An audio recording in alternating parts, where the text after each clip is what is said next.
Hello again. Hello again. This is Tommy Thomas coming to you from T-ster Talk. And, I wanted to talk about this tragedy that just happened to a young lady here locally in Charlotte, North Carolina. Name is Shanquella Robinson. I'm pretty sure you've heard that she was murdered on a vacation trip with her friends in Cabo, Mexico, about a couple of weeks ago, near the end of October. And she went there to celebrate one of her friends' birthday.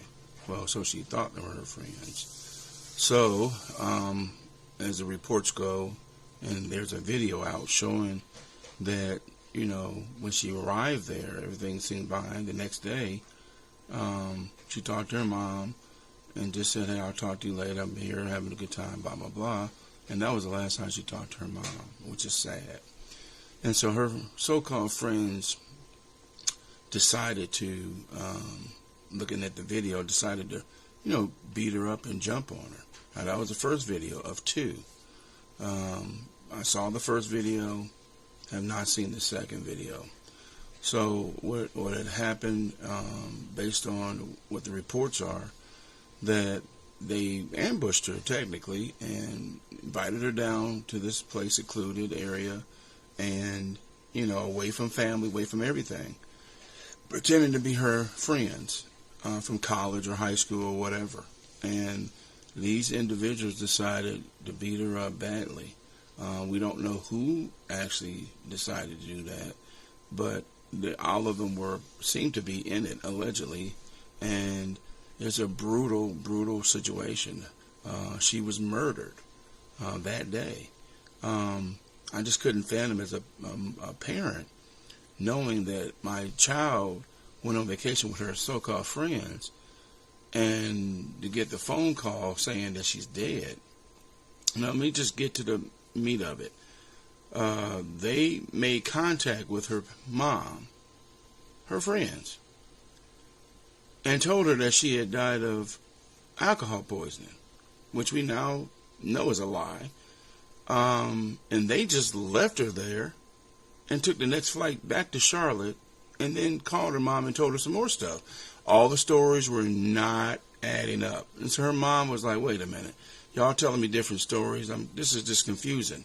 So she got involved and called and talked to the authorities. So what happened is, at that same hotel the next day, or the day of, or actually that day, I should say, a cleaning lady came in to, clean her house, to clean the room, and she found Shanquella sitting there in a chair. Well, we thought she was dead. From reports, she was just sitting there, probably unconscious or whatever.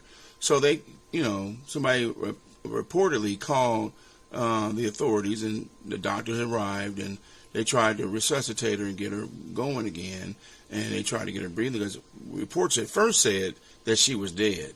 Now we're getting reports that say she was still alive, and they were trying to save her life by doing CPR and other methods of medical issues, stuff to, get her alive. And those did not work, unfortunately, and she later was pronounced dead.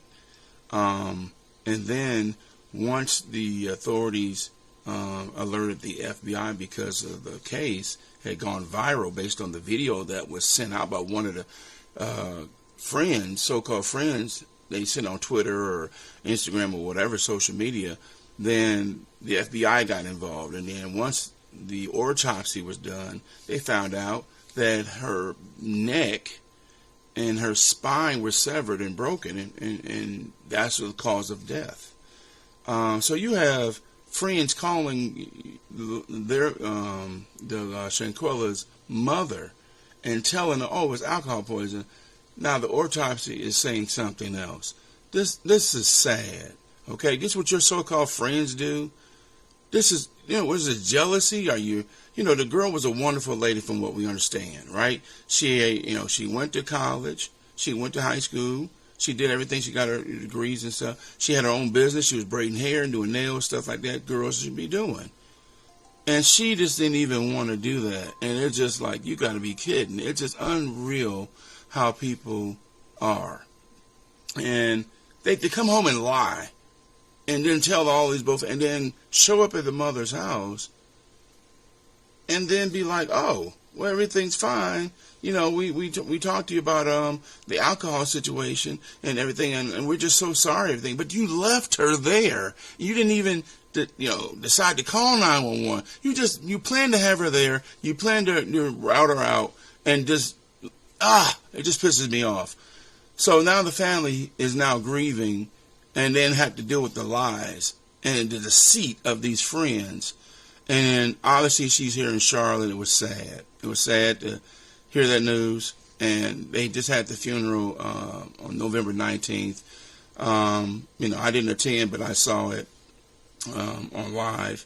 And it was just hard to deal with. I have a daughter. I can only imagine if that was my daughter going down there and that happened to her. So my condolences to the Robinson family and all families that are dealing with things that are like this. Death of a young child at any age is just devastating to a parent. But to have those so-called friends, the devil in disguise, I would be outraged. And I hope the authorities find all of them and charge the rightful people who were wrong for this situation. And it's just a shame that we are doing these things to each other. And I just pray for everybody's sanity going forward, that this doesn't happen to anybody again. If you like this video, please subscribe to my channel. I need all the help I can get. I will be talking about different segments like this, and unfortunately this is something I really didn't think I'd be talking about, but I had to say something. So God put it on my heart to put it out here. So please watch this video, share what is going on in the world. If you hadn't heard about Shanquella Robinson, rest in peace. God bless. Thanks for watching. Please subscribe.